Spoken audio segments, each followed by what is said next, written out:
ఎస్సీలు క్రిస్టియన్గా మారితే ఎస్సీ హోదా కోల్పోతారని సుప్రీంకోర్టు తీర్పును వ్యతిరేకిస్తున్నారు మందకృష్ణ మాదిగ.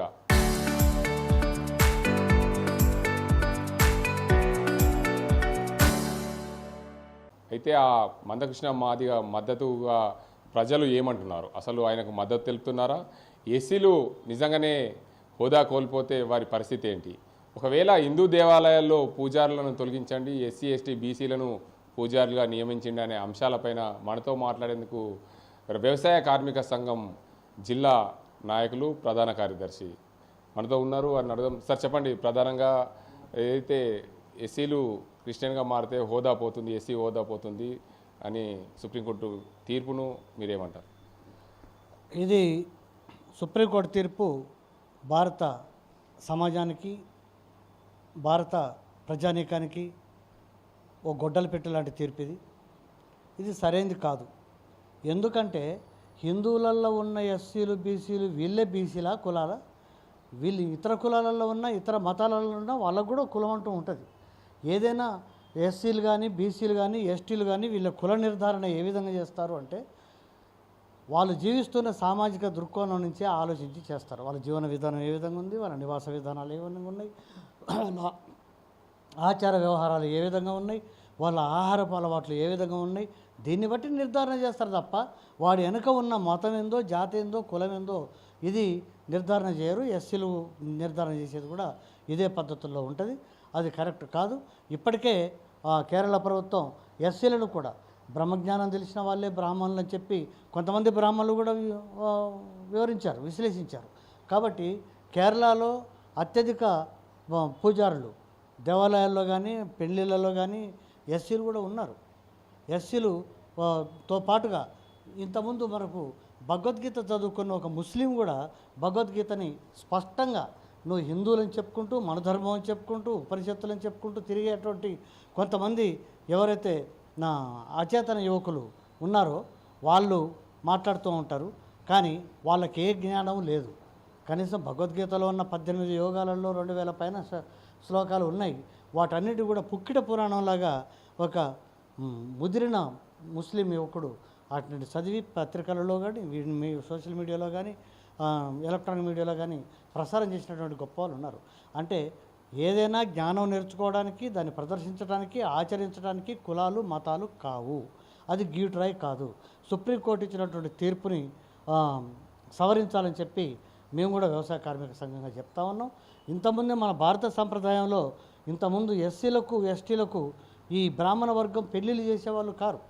వాళ్ళ వర్గాలనే వాళ్ళు బ్రాహ్మణులను సృష్టించుకున్నారు. అదే మాలజంగాలని, మాలదాసరిలని, బైండ్ల వాళ్ళని ఇట్లాంటి కులాలు, ఇంకా కొంతమంది వడ్రంగులు కూడా విశ్వబ్రాహ్మణులు కూడా పెళ్ళిళ్ళు చేస్తూ ఉంటారు. అంటే ఒక కులం వాళ్ళకే బ్రాహ్మణులకే పరిమితమై ఉన్నది కాదు వేదమంత్రాలు చదివేది. వేదమంత్రాలు చదివేది ఎవడైతే నేర్చుకుంటాడో వాడే చేయాలి. కొంతమంది మరధర్మవాదులు కులోన్మాదం, మతోన్మాదం విస్తరించినటువంటి సందర్భాలలో ఎవరైతే మంత్రాలు చదువుతున్నారో, ఎవరైతే ఉపనిషత్తులు అభ్యసిస్తున్నారో, ఎవరైతే వేదాలు చదువుతున్నారో వాళ్ళ నాలుకలు కూడా కోసేసినటువంటి దుర్మార్గపు బ్రాహ్మణ వ్యవస్థ గతంలో ఉండేది, ఇప్పుడు లేదు. చాలామంది బ్రాహ్మణులు కూడా చైతన్యవంతం అయ్యారు. వాస్తవానికి ఈ బ్రాహ్మణులు చేయాలి అనేదే ఎక్కడ ఉందండి? శ్రీకృష్ణుడు ఉన్నాడు, బ్రాహ్మణుడు కాదు కదా. యాదవ వంశంలో మహాదేవునిగా ఆయన్ని స్తుతించి అగ్రవర్ణం అనుకునే బ్రాహ్మణులు కూడా ఆయన పూజలు చేస్తున్నారు కదా. అప్పుడు అట్లాంటి యాదవ వర్గంలో ఉన్నటువంటి ఆయన చేయకుండా చేస్తారు. అరుంధతి నక్షత్రాన్ని చూపిస్తారు. అరుంధతి నక్షత్రం ఎస్సీకి సంబంధించినటువంటి వర్గం, జాంబవంతుడు ఎస్సీకి సంబంధించినటువంటి వర్గం. వాళ్ళందరినీ దేవతలుగా పూజించేటువంటి మీకే లేనప్పుడు అదే ఎస్సీలు ఎస్టీలు ఎందుకు ఉండొద్దు? పేదవాళ్ళయి అర్హత కలిగిన వాళ్ళందరూ కూడా ఏ మతమైనా ఎంచుకోవచ్చు. వాళ్ళ మనోజ్ఞానానికి సంబంధించినటువంటి అంశం కాబట్టి వాళ్ళని నిరాకరించొద్దు. అది తప్పుడు పద్ధతి. ఖచ్చితంగా ఎస్సీలుగా గుర్తించాలి. కన్వర్టెడ్ క్రిస్టియన్స్, ఆ కన్వర్టెడ్ క్రిస్టియన్స్లో ఉన్న ఎస్సీలను కూడా గుర్తించాలి. ఏదైతే హిందూ మతంలో ఉన్నటువంటి ఎస్సీలు ఎవరైతే ఉన్నారో క్రిస్టియన్ మతంలో కానీ ఇతరత్ర ఇంతకుముందు కొంతమంది ముస్లిం మతం కూడా స్వీకరించిన వాళ్ళు ఉన్నారు. ఇప్పుడు రోషా గారి పేరుంది, రోషా గారి పేరే ముస్లిం పేరు. మరి ఆయన్ని మనం హిందూ మతంలో ఉన్నటువంటి వర్గంగా గుర్తించలేదా?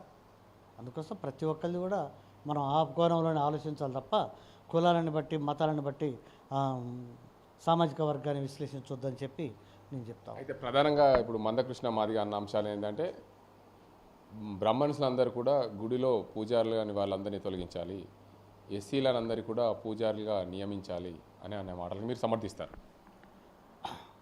దీన్ని సమర్థించ ఎందుకు సమర్థించను అని అంటే, నీవు ఎస్సీలు క్రిస్టియన్ మతంలో చేరితే వాళ్ళు ఎస్సీలు కారు అని చెప్పిన దాన్ని ఖండిస్తూ ఉన్నావు. ఇంకొక పక్కన బ్రాహ్మణులని దేవాలయాలకు వెళ్ళొద్దు అంటా ఉన్నావు. వాళ్ళని వెళ్ళొద్దని చెప్పే హక్కు నీకెక్కడిది? వాళ్ళ మనోభావాలని ఇబ్బంది పెట్టినట్టే కదా, ధ్వంసం చేసినట్టే కదా. ఎస్సీలు కూడా దేవాలయాలకు వెళ్ళాలి, దేవాలయ ప్రవేశంతో పాటుగా మంత్రాలు చేయాలి, పూజలు చేయాలి, పెళ్ళిళ్ళు చేయాలి అనే డిమాండ్ చేస్తే మేము కూడా సమర్థిస్తాం. దాన్ని మేము సమర్థిస్తున్నాం, మేము కూడా డిమాండ్ చేస్తున్నాం. కేరళ ప్రభుత్వం కూడా ఇప్పటికే ఎస్సీలు గుళ్ళ ప్రవేశం ఉంది, అన్ని ప్రవేశాలు కూడా ఉన్నాయి, పెళ్ళిళ్ళు చేస్తూ ఉన్నారు, ఉపనిషత్తులు చదువుతూ ఉన్నారు, ఇవన్నీ కూడా చేస్తూ ఉన్నారు. ఇది చేయాలి తప్ప ఒక వర్గాన్ని మళ్ళీ నువ్వు వెళ్ళొద్దు అని అంటే వాళ్ళని కూడా అంటరాంతరంగా చూస్తున్నట్టే కదా. ఇది కరెక్ట్ కాదు. ఎవరిని అనొద్దు. ఇది మతంలో ఒక భాగమే. వాళ్ళు పోవద్దు వీళ్ళు పోవద్దు అనటం ఇది మనధర్మశాస్త్రం యొక్క మూల సిద్ధాంతం. కాబట్టి ఈ మనధర్మశాస్త్ర విధానాలతో మాట్లాడటం సరైనది కాదు అని చెప్తాం. Okay, thank you very much. మొత్తానికి చూడొచ్చు, ఏదైతే మందకృష్ణ మాదిగ అన్న అంశాలని మేము వ్యతిరేకిస్తున్నాం. ఎందుకంటే బ్రాహ్మణులందరినీ కూడా గుడిలో నుంచి వెళ్ళగొట్టాలి అనేది మేము వ్యతిరేకిస్తున్నాం. కానీ ఎస్సీలు అందరూ కూడా గుడిలలో పూజలు చేయాలనే దాన్ని మేము పూర్తిగా సమర్థిస్తున్నాం. ఎందుకంటే బ్రహ్మణులతో పాటు బ్రహ్మ విద్య నేర్చుకున్న వాళ్ళందరూ కూడా గుడిలలో పూజలు చేసే అవకాశం ఉంది. ఇప్పటికే కేరళ ప్రభుత్వం వాటిని అనుసరిస్తుంది. మేము కూడా దానికి సమర్థిస్తున్నాం. ఖచ్చితంగా ఏదైతే సుప్రీంకోర్టు తీర్పును మేము వ్యతిరేకిస్తూనే మనిషి ఒక భారతదేశ పౌరుడు ఉన్నాడు. ఖచ్చితంగా ఒకసారి ఆ తీర్పును వ్యతిరేకిస్తున్నప్పటికీ భారత రాజ్యాంగంలో మాకున్న హక్కును ప్రశ్నించడం మా హక్కు. అందుకే దాన్ని వ్యతిరేకిస్తున్నాం. ఖచ్చితంగా బ్రాహ్మణులందరినీ కూడా గుడిలోకి రానివద్దనే మాటను మందకృష్ణ వ్యాఖ్యలను ఖండిస్తున్నాం. అయినప్పటికీ ఎస్సీలందరినీ కూడా గుడిలోకి తీసుకోవాలి, గుడిలో పూజలు చేయాలి, వారందరినీ కూడా గౌరవిస్తున్నామని చెప్పి ఏదైతే వ్యవసాయ కార్మిక సంఘం ప్రధాన కార్యదర్శి పెద్ది వెంకటరమణ అంటున్న పరిస్థితి. ఇది ఇక్కడ పరిస్థితి. అజీంతో గంగారెడ్డి, RTV నిజాం.